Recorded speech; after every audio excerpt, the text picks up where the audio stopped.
Hello fam, welcome back to Global Happenings today. For some of us who are already in our community, for some of us who's viewing this for the first time, join us.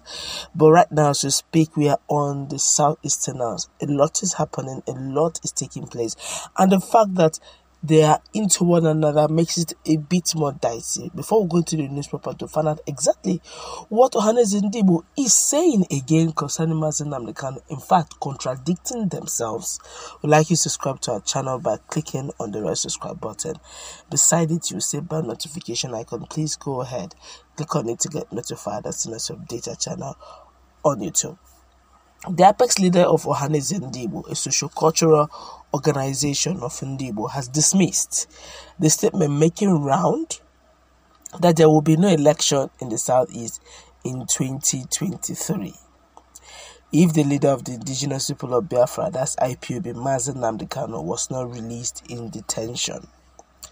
The President General of the organization, the President General, that's the PG of the organization, Professor George Obiozor, said in a worry on a telephone on Saturday that such statement did not come from him, and as such should be completely disregarded because it's coming from one fake, dissented group that has no address.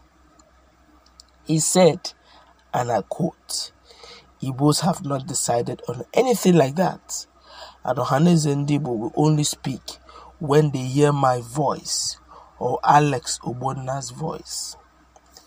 Isi Guzoro group is a fake group who are claiming to be Ohaneze Ndigbo.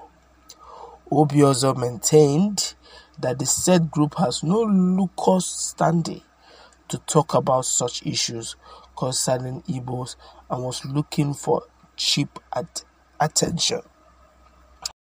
The apex Igbo leader expressed regret over that such a statement could tarnish the image and destiny of Igbos, adding that no sensible Igbo man could make such a statement.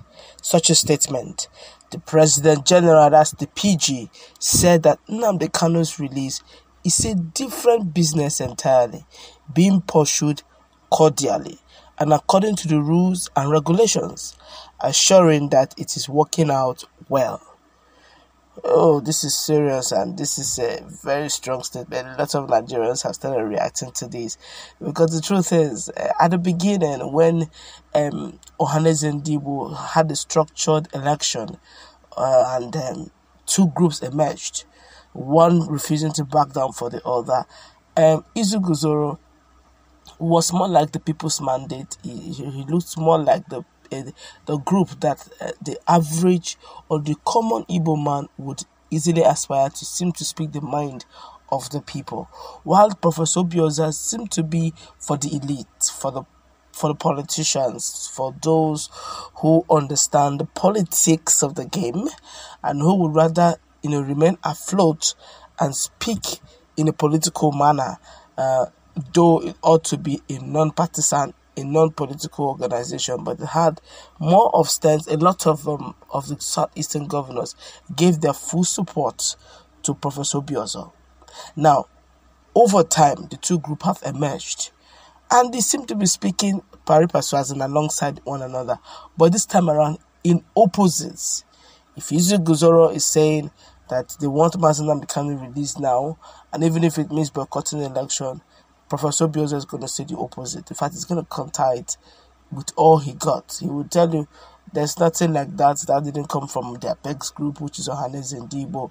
And for that reason, why would they want to do that? Igbos want to have presidency, and for that reason, they will not boycott. And they're doing things. They're always negating one another, and both of them having very strong claims to be Ohaneze Ndigbo General, President General.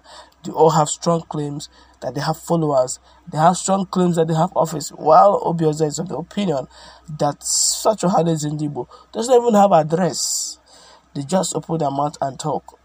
But those who listen to Isi Guzoro, Isi Guzoro speaks their mindset, will always keep aligning to it. Now, I've heard of Afenifere. I've never heard a dual group. It's always Afenifere. There's nothing like Afenifere, this opposing group, or Afenifere, the other opposing group. The same thing with Arewa. Arewa is one. They may have all the type of groups, but definitely it's Arewa. Arewa is one. When they speak, they have that.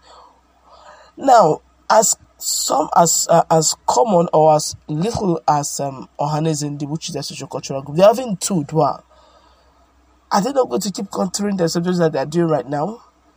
They can even, where things are going, they can actually even, with the right amount of money, the other can speak against the other. And at the end of the day, sabotage that which the Igbos have rightly built. I think going forward, both of them should come back together if they need to do the needful. Re-elect the whole process. Let the election now be genuine. Forget this whole hand-holding thing of politicking, where something that should be a non-partisan, a non-political organization. What has politicians got to do with that organization? Let it open. Allow the people to do the voting. Allow the right stakeholders to do the voting. And let's see those truly who will emerge. Is it going to be Obiozo? Is it going to be Iziguzoro?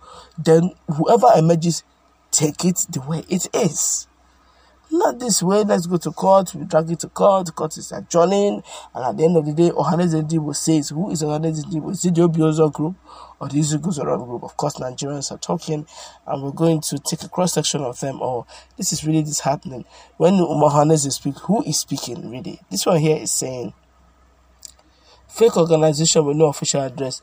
They exist in the bushes. Sorry, this is serious. So this one here is Ogo Obiozo. If Kanu is your son or Nnewi man, will you like him to be there? You have gone to Abuja and collect money. Now you want to sell Igbos again. Oga, let me tell you the truth. No Igbo man will be president of Nigeria until Kanu is free. That's my New Year prophecy. Now this one is talking in line more with Iziguzoro. Have you now seen that it looks as if Iziguzoro knows the right words to say to win the heart of the common man? But Obiozo knows the right words to say to win the heart of the elite. So you now see this dilemma the Ndibos are in right now. This one here saying, the time is about to come when we shall know the person speaking the mind of the Ndibos. That person is the true leader of Ohaneze Ndibo. Have you now seen? And that person is talking.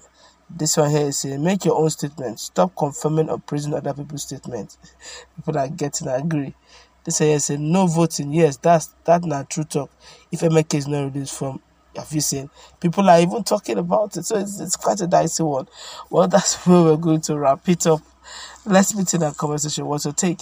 Do you agree with Professor Obiozo's take on the fact that Nnamdi Kanu's case is being handled cordially and they're following the rules and regulations, and in due course whatever will be?